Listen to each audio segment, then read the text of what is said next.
Good afternoon. Welcome. I see everybody made it in. Very nice. Welcome to the Miami Culinary Institute.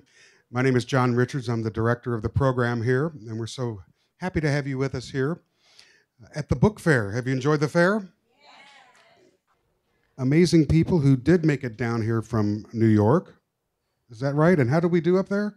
We're okay? You are doing all right. All right. Glad to hear it. Back into it. Liz and Jen befriended each other while attending the French Culinary Institute's pastry program in 2007. 2008. 2008. Got to 2007. You can never remember. change the website. Yeah. Realizing a shared passion for sustainably produced, fresh, superior quality ingredients and sweets. Thank you. Their talk of starting a business together became a reality in early 2009 when they began selling at the famed Brooklyn Flea Market. Still doing that? Mm-hmm. Yep. Yeah. Fantastic. Liz and Jen are humbled and thrilled to be lucky enough to spend their time sharing their love of sweets with their unbelievably awesome customers. That's everything, right? We love our customers. Liz also spent 2 years writing for the James Beard Award-winning blog Serious Eats and has written a cookbook with Jen, the Liddabit Sweets Candy Cookbook, which will be in my library any minute. Without further ado, please put your hands together for Liz Gutman and Jen King. First off, let me extend our warmest thanks to Melissa, Deborah, and Jorge. Please, Yes. for all their assistance. Thank you very much.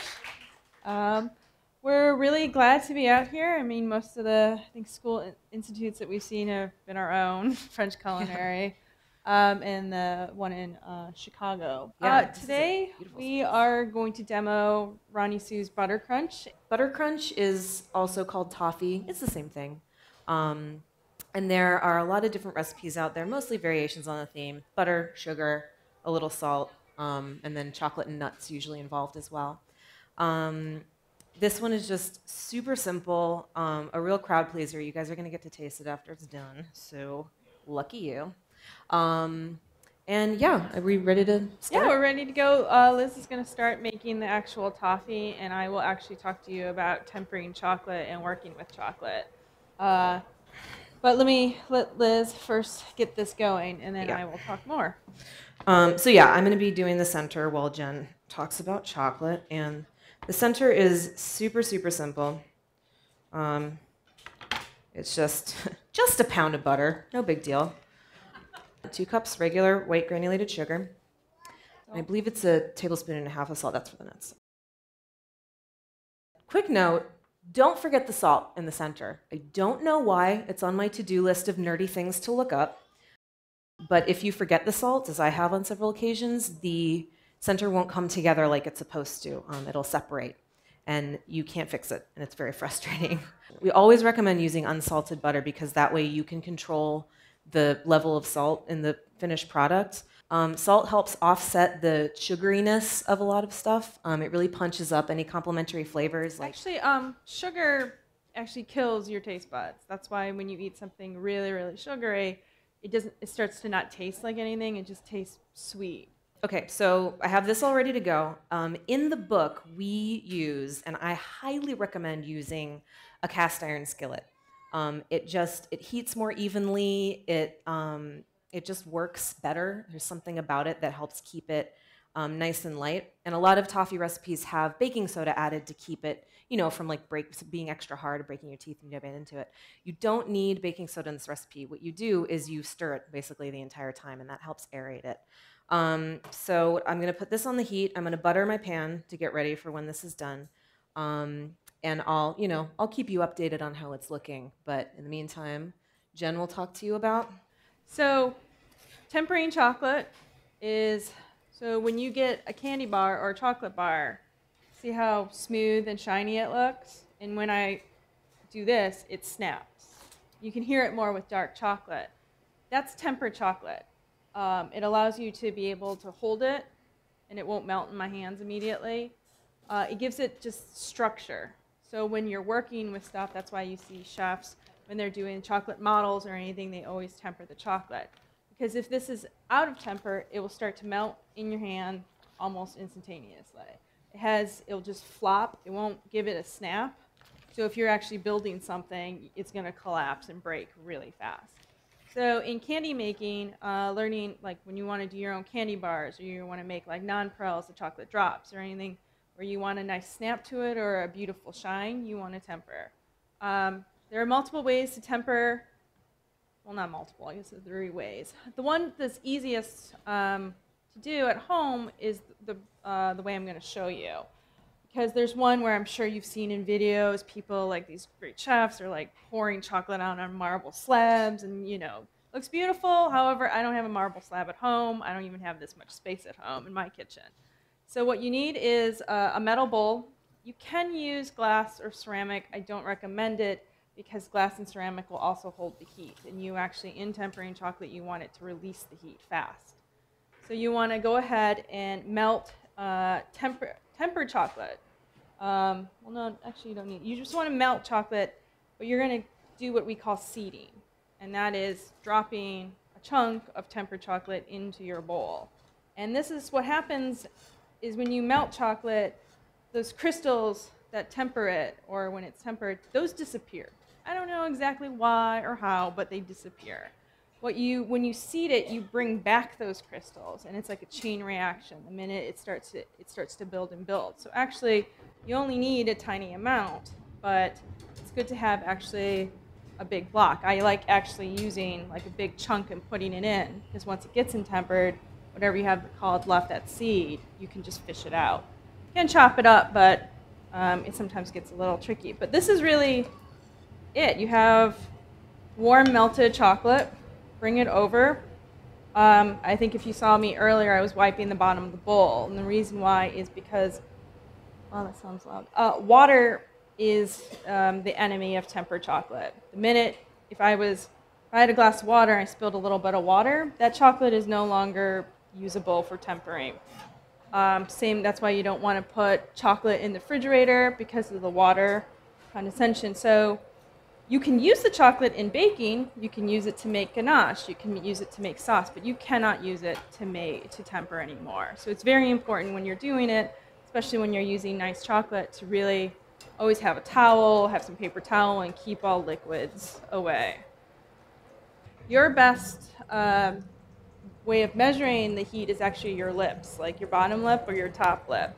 And that's because when tempered chocolate gets to that zone, it'll appear cool to your lip. So you just want to, as soon as that block of chocolate melts, just want to keep adding your seed into it because this is really hot still. So I know it's not in tempered, so you just want to keep bringing that tempered chocolate in. What I would not recommend, and what you should never do for tempering chocolate, is use like Nestle's chocolate chip. But the reason why chocolate chips, they hold their shape when you bake is because there's usually a wax coating around it.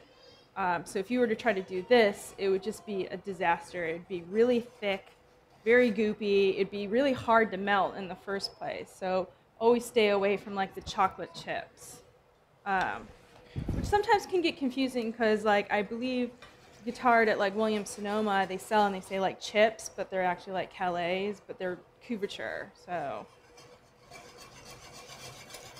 just if you know, you can ask people, but just ask if it's couverture, and because that Nestle's won't be. I would just stay away from Nestle's, really. Well, when in doubt, you can look at the ingredient list. The longer the ingredient list, the less likely you'll be able to temper it successfully. You know, whatever, any like waxes or usually there's an emulsifier like soy lecithin, that's totally normal. But much beyond that, and you start getting into non-temperable territory. And just to show you too, this is what the butter sugar mixture looks like right now. It's just kind of melted and coming together. And I'll start checking the temperature of that. We're taking to 305, which is just like a little over hard crack. I'll start checking the temperature of that once it starts turning brown, because before that, you can if you want, but you don't really need to. You actually, while you're tempering, you want to cool it down as quickly as possible. So you don't want it to be anywhere super warm. And it also brings up a good point about tempering in the summer or when the weather is hot. you're really going to have a hard time doing it. We just recommend working with stuff that's not chocolate, because especially if you haven't done it before, it's going to be really frustrating.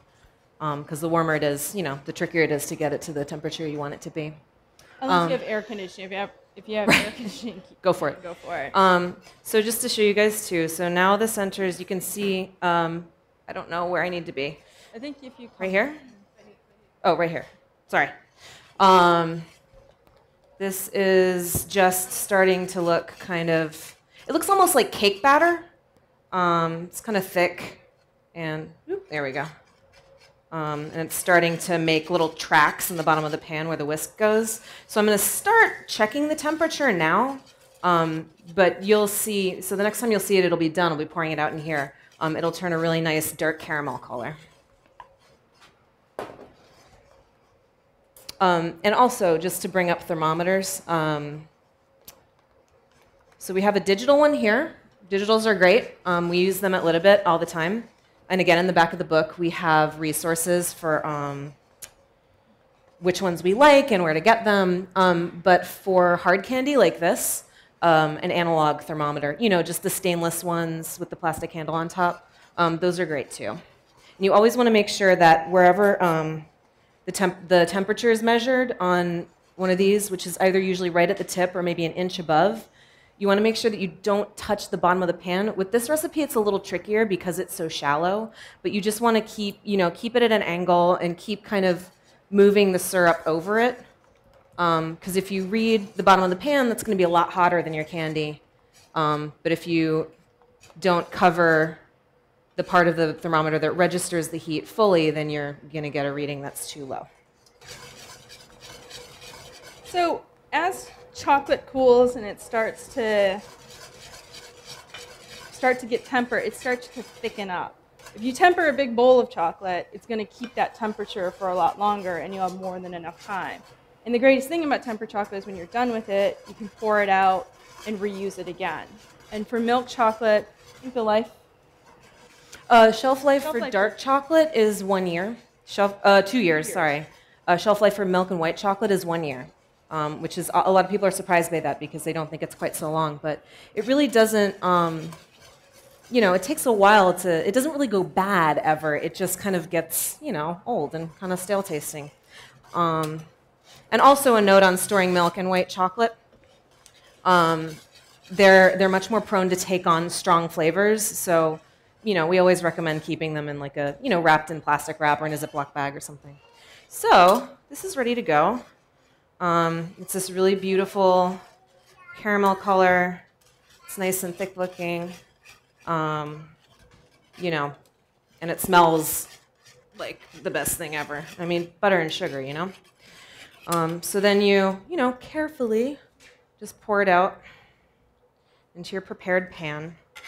And you also, for anything like this, for brittle, for any other hard sugar candies, you want to make sure that your pan is set on a heat-proof surface. You don't want to melt your formica because you poured out toffee. And I just kind of, use hot pads, but just kind of tilt it to get it into all the corners.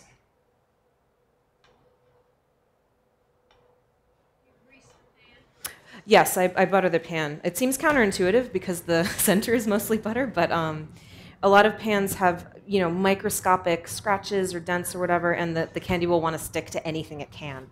So it just facilitates it, getting it out of the pan. So this will be a little while to cool. The lovely staff here made us a batch ahead of time, just in case it doesn't cool in time. But as it cools, how many of you guys have one of these at home? Not super common. We call it a bench knife or a bench scraper. They're great for, I use it to cut the butter, all kinds of things. And for like baking, a lot of times, use it to scrape dough or whatever. And you could use a knife for this too, but as it cools, you don't have to do this, it's totally optional. As it cools, you can use this to score it into little squares.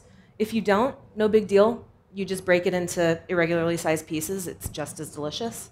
But if you're a little type A like we are, you want neat little perfect squares. So I think I know if you've been watching, I've been doing this, and this is just to help bring that temperature down, just by bringing more air into it.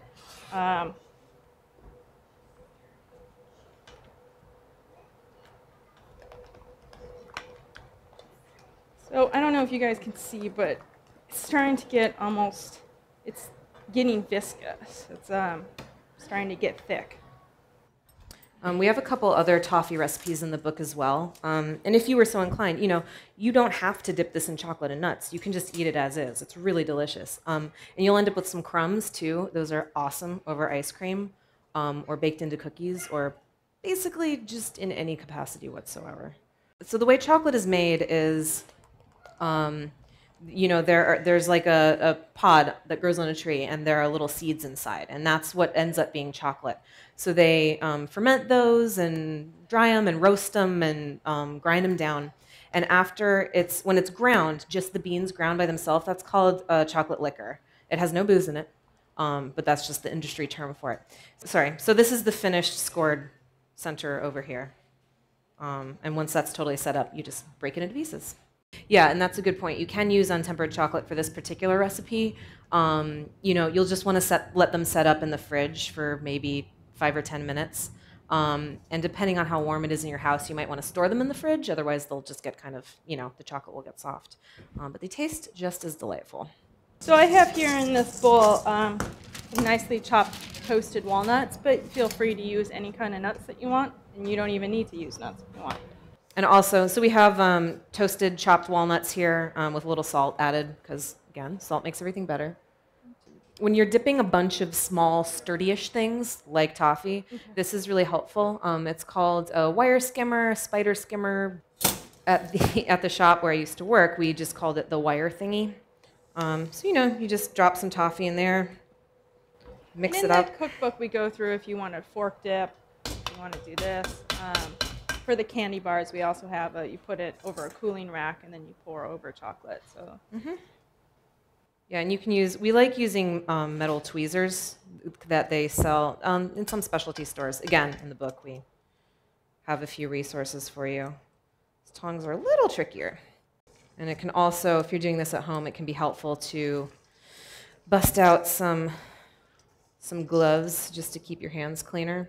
But if you don't mind getting your hands dirty, no harm, no foul. I think every chocolate really has a good use for something. I think actually for, when you're making ganache and you really don't want a chocolate taste, I think white chocolate's your friend. The only problem with that is, the hardest thing with white chocolate I find is just it's so sweet. So it's very hard to control that. It's also the most difficult to temper. It's because it has the least... the cocoa butter is really what you're tempering, but has the least kind of cocoa components of all the chocolates. So it's just harder to tell when it sets up because it's kind of soft to begin with. But it can be done.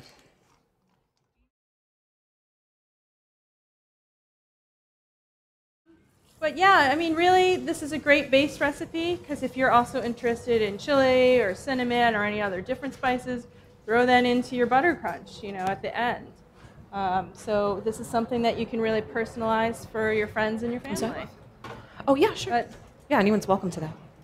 Thank you guys so much for all your help.